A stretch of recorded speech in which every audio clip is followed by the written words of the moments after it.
ನಮಸ್ತೆ ಸ್ನೇಹಿತರೆ, ಇವತ್ತು ನಾವು ಸಮಾಜಶಾಸ್ತ್ರದಲ್ಲಿ ಶಬ್ದ ಮಾಲಿನ್ಯದ ಅರ್ಥ ಮತ್ತು ಶಬ್ದ ಮಾಲಿನ್ಯಕ್ಕೆ ಇರುವಂತಹ ಕಾರಣಗಳನ್ನು ತಿಳ್ಕೊಳ್ಳೋಣ.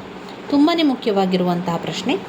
ಶಬ್ದ ಮಾಲಿನ್ಯ, ಪರಿಸರ ಮಾಲಿನ್ಯದಲ್ಲಿ ಬರುವಂಥದ್ದು. ಪರಿಸರ ಮಾಲಿನ್ಯದ ವಿಧಗಳಲ್ಲಿ ಈ ಶಬ್ದ ಮಾಲಿನ್ಯ ಕೂಡ ಬರುವಂಥದ್ದು. ಶಬ್ದ ಮಾಲಿನ್ಯದ ಬಗ್ಗೆ ನಮ್ಮ ವಿಜ್ಞಾನಿಗಳ ಗಮನ ಸೆಳೆಯಲ್ಪಟ್ಟಿದ್ದು ಇತ್ತೀಚಿನ ವರ್ಷಗಳಲ್ಲಿ ಮಾತ್ರ.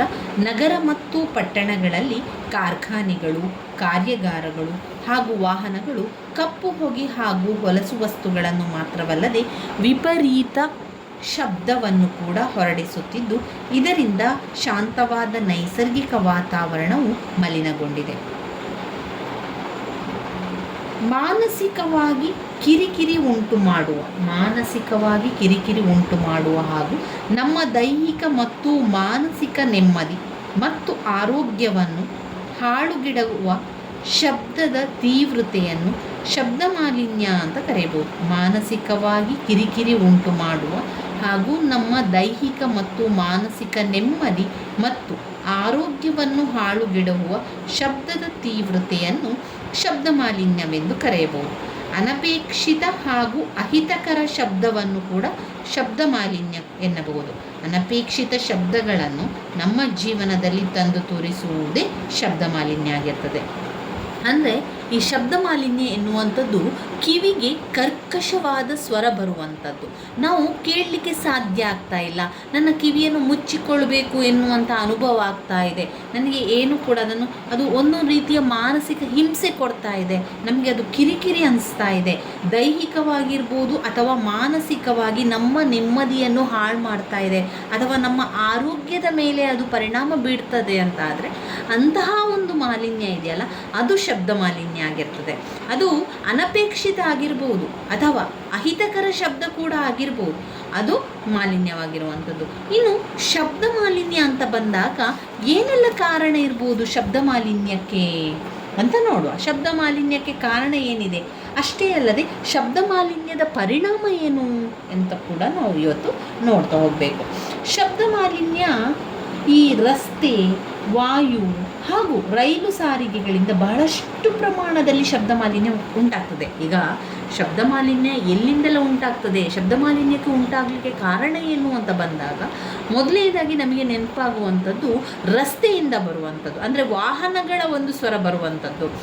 ವಾಹನಗಳು ಹಾರ್ನ್ಗಳನ್ನು ಹಾಕುವಂಥದ್ದು, ಅದರ ಸ್ವರಗಳು, ಆ ಒಂದು ಇದು ಶಬ್ದ ಮಾಲಿನ್ಯಕ್ಕೆ ಕಾರಣ ಆಗಿರ್ತದೆ. ವಾಯು ಮುಖಾಂತರ ಇರ್ಬೋದು ಅಥವಾ ರೈಲಿನ ಸಾರಿಗೆ ಮುಖಾಂತರ ಇರ್ಬೋದು, ಸಾಕಷ್ಟು ಪ್ರಮಾಣದಲ್ಲಿ ಶಬ್ದ ಮಾಲಿನ್ಯ ಉಂಟಾಗ್ತದೆ. ಅಂದರೆ ಈಗ ನಾವು ದಿನನಿತ್ಯ ನೋಡಿದರೆ ಸಾರಿಗೆಯ ವಾಹನಗಳಿರ್ಬೋದು, ವಿಮಾನಗಳಿರ್ಬೋದು, ರೈಲುಗಳಿರ್ಬೋದು, ಇದೆಲ್ಲ ಕೂಡ ಶಬ್ದ ಮಾಲಿನ್ಯ ಹೆಚ್ಚಾಗ್ತಾ ಇರಲಿಕ್ಕೆ ಕಾರಣ ಆಗಿದೆ. ಬಹಳಷ್ಟು ಮಂದಿ ಪ್ರತ್ಯಕ್ಷವಾಗಿ ಹಾಗೂ ಪರೋಕ್ಷವಾಗಿ ಈ ಶಬ್ದ ಮಾಲಿನ್ಯಕ್ಕೆ ತುತ್ತಾಗ್ತಾ ಇದ್ದಾರೆ.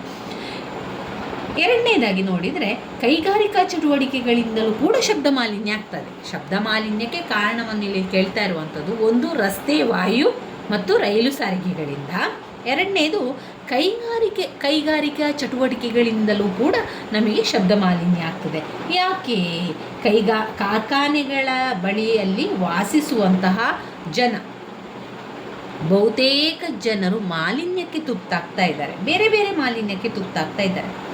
ಕಾರ್ಖಾನೆಗಳ ನೌಕರರು ಕೂಡ ಈ ಮಾಲಿನ್ಯದ ತೊಂದರೆಗಳಿಗೆ ಒಳಗಾಗ್ತಾ ಇದ್ದಾರೆ. ಕಾರ್ಖಾನೆಯಿಂದ ಬರುವಂತಹ ಸ್ವರಗಳಿರ್ಬೋದು, ಕಾರ್ಖಾನೆಗಳ ಕರ್ಕಶ ಸ್ವರಗಳು, ಅದರ ಒಳಗೆ ಕಾರ್ಖಾನೆ ಒಳಗೆ ಪ್ರತಿ ದಿವಸ ಅವರಲ್ಲಿ ಕೆಲಸ ಮಾಡ್ತಾ ಇದ್ದಾರಲ್ವ, ಕಾರ್ಖಾನೆಯ ಕಾರ್ಮಿಕರಿಗೆ ಯಾವ ರೀತಿ ಶಬ್ದ ಮಾಲಿನ್ಯ ಉಂಟಾಗ್ತದೆ, ಯಾವ ರೀತಿ ಮನಸ್ಸಿಗೆ ಕಿರಿಕಿರಿ ಉಂಟಾಗ್ತದೆ ಅಂದರೆ ಪ್ರತಿ ದಿವಸ ಪ್ರತಿ ಕ್ಷಣದಲ್ಲಿ ಕೂಡ ಸ್ವರಗಳು ಬರ್ತಾನೆ ಇರ್ತದಲ್ವ, ಅದೆಲ್ಲ ಕೂಡ ಕಾರ್ಖಾನೆಯ ನೌಕರಿಗೆ ಮಾಲಿನ್ಯದಿಂದ ತೊಂದರೆಗೊಳಗಾಗ್ತದೆ. ಮೂರನೇ ಪಾಯಿಂಟಲ್ಲಿ ದಿನನಿತ್ಯ ಗೃಹ ಉಪಯೋಗಿ ಬಳಕೆಯ ವಸ್ತುಗಳು, ದಿನನಿತ್ಯ ನಾವು ಉಪಯೋಗಿಸುವಂತಹ ಮನೆಗೆ ಬೇಕಾಗಿರುವಂಥ ಸಾಮಾನುಗಳಿಂದ ಕೂಡ ನಮಗೇನಾಗ್ತದೆ ಶಬ್ದ ಮಾಲಿನ್ಯ ಉಂಟಾಗ್ತದೆ. ಹೇಗೆ ಅಂತ ನೀವು ಕೇಳ್ಬೋದು. ಹೇಗೆ ಅಂತ ಹೇಳಿದರೆ, ಈಗ ಮಿಕ್ಸರ್ ಗ್ರೈಂಡರನ್ನು ಹಾಕ್ತೇವೆ, ಅದೊಂದು ರೀತಿಯ ಕರ್ಕಶ ಸ್ವರವನ್ನು ಕೊಡುವಂಥದ್ದು. ಅದು ನಮ್ಮ ಮನಸ್ಸಿಗೆ ಕಿರಿಕಿರಿ ಉಂಟು ಮಾಡುವಂಥ ಒಂದು ಶಬ್ದ ಅಂತಲೇ ಹೇಳ್ಬೋದು. ಇನ್ನು ಶೀತಲೀಕರಣ ಯಂತ್ರ, ಫ್ರಿಜ್ಜಿನ ಒಂದು ಸ್ವರಗಳು, ವ್ಯಾಕ್ಯೂಮ್ ಕ್ಲೀನರ್ಗಳ ಸ್ವರಗಳು, ಹವಾನಿಯಂತ್ರಣದ ಶಬ್ದಗಳು, ಅದೆಲ್ಲ ಕೂಡ ಉತ್ಪತ್ತಿ ಮಾಡುವ ಸ್ವರಗಳಿದೆಯಲ್ಲ, ಅದು ಒಂದು ರೀತಿಯ ಕಿರಿಕಿರಿ ಉಂಟು ಮಾಡ್ತದೆ.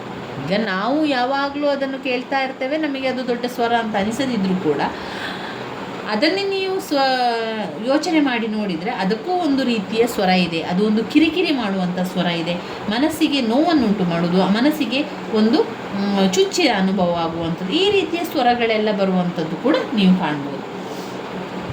ಇವೆಲ್ಲ ಕೂಡ ಶಬ್ದ ಮಾಲಿನ್ಯಕ್ಕೆ ಕಾರಣಗಳಾಗಿದೆ.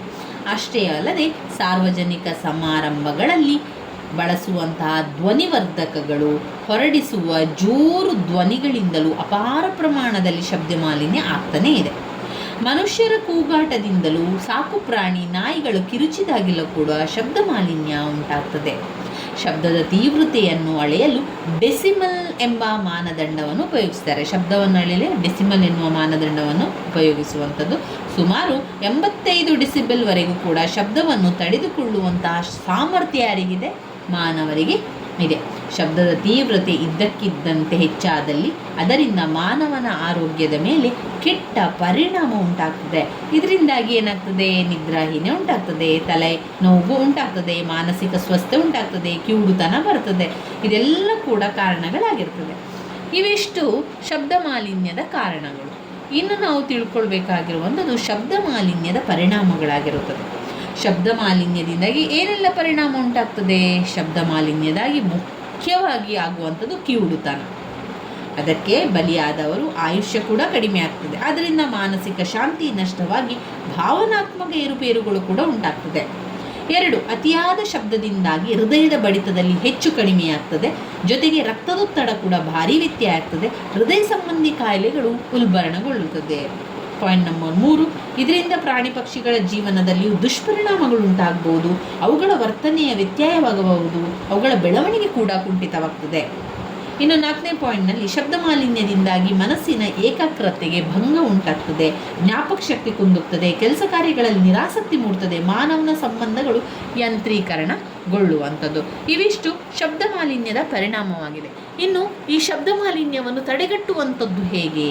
ತಡೆಗಟ್ಟುವ ವಿಧಾನಗಳೇನು ಅಂತ ಹೇಳಿದಾಗ, ಸಸ್ಯಗಳು ಶಬ್ದವನ್ನು ಹೀರಿಕೊಳ್ಳುವ ಸಾಮರ್ಥ್ಯ ಹೊಂದಿರುವುದರಿಂದಾಗಿ ಸಾಧ್ಯವಿದ್ದಲ್ಲೆಲ್ಲ ಮರಗಿಡಗಳನ್ನು ಬೆಳೆಸಬೇಕು.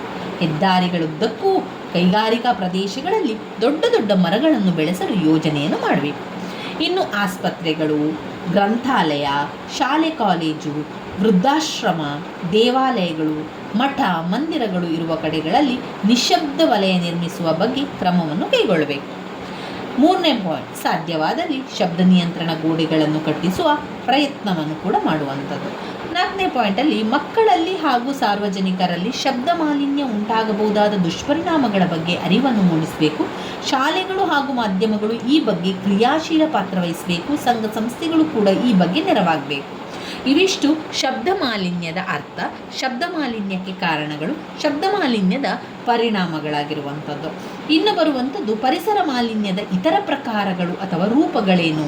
ಪರಿಸರ ಮಾಲಿನ್ಯದ ಇತರ ಪ್ರಕಾರಗಳು ಅಥವಾ ರೂಪಗಳು ಅಂತ ನೋಡಿದರೆ ಅದರಲ್ಲಿ ಪಾಯಿಂಟ್, ಘನತ್ಯಾಜ್ಯ ವಸ್ತುಗಳಿಂದ ಮಾಲಿನ್ಯ, ತ್ಯಾಜ್ಯ ವಸ್ತುಗಳಿಂದ ಮಾಲಿನ್ಯ, ಕ್ರಿಮಿನಾಶಕಗಳಿಂದ ಮಾಲಿನ್ಯ, ಕ್ರಿಮಿನಾಶಕದಿಂದ ಮಾಲಿನ್ಯ, ಅಣುವಿಕಿರಣ ಮಾಲಿನ್ಯ, ವಿಕಿರಣ ಮಾಲಿನ್ಯ, ತಾಪ ಮಾಲಿನ್ಯ, ಸಾಗರ ಮಾಲಿನ್ಯ, ತಾಪ ಮಾಲಿನ್ಯ, ಹಾಗೆ ಸಾಗರ ಮಾಲಿನ್ಯ. ಇವಿಷ್ಟು ಪರಿಸರ ಮಾಲಿನ್ಯದ ಇತರ ಪ್ರಕಾರಗಳು ಅಥವಾ ರೂಪದಲ್ಲಿ ಬರುವಂಥದ್ದಾಗಿರುತ್ತದೆ. ಇನ್ನು ನಾವು ಇವತ್ತು ಶಬ್ದ ಮಾಲಿನ್ಯವನ್ನು ನೋಡಿಕೊಂಡೆವು. ಶಬ್ದ ಮಾಲಿನ್ಯ ವೆರಿ ವೆರಿ ಇಂಪಾರ್ಟೆಂಟ್ ಆಗಿರುವಂಥ ಪ್ರಶ್ನೆ ಆಗಿದೆ. ಇನ್ನು ನಾವು ನಗರದ ಮೂಲ ಸೌಕರ್ಯಗಳನ್ನು ಓದ್ಕೊಳ್ಬೇಕು. ನಗರದ ವಸತಿ ಸಮಸ್ಯೆ ಇರ್ಬೋದು, ಕೊಳಚೆ ಪ್ರದೇಶಗಳ ಸಮಸ್ಯೆಗಳು, ಅವುಗಳು ತುಂಬಾ ಮುಖ್ಯವಾಗಿರುವಂಥ ಪ್ರಶ್ನೆ ನಗರ ಮೂಲದ ಸೌಕರ್ಯಗಳಲ್ಲಿ. ಮುಂದಿನ ವಿಡಿಯೋದಲ್ಲಿ ಅವುಗಳನ್ನು ನಾವು ತಿಳ್ಕೊಳ್ತಾ ಹೋಗುವ. ನನ್ನ ವಿಡಿಯೋಸ್ ಎಲ್ಲ ನಿಮಗೆ ಇಷ್ಟ ಆಗಿದ್ದರೆ ಲೈಕ್ ಕೊಡಿ, ಶೇರ್ ಮಾಡಿ, ಸಬ್ಸ್ಕ್ರೈಬ್ ಮಾಡಲಿಕ್ಕೆ ಮರಿಬೇಡಿ ಸ್ನೇಹಿತರೆ. ಧನ್ಯವಾದಗಳು.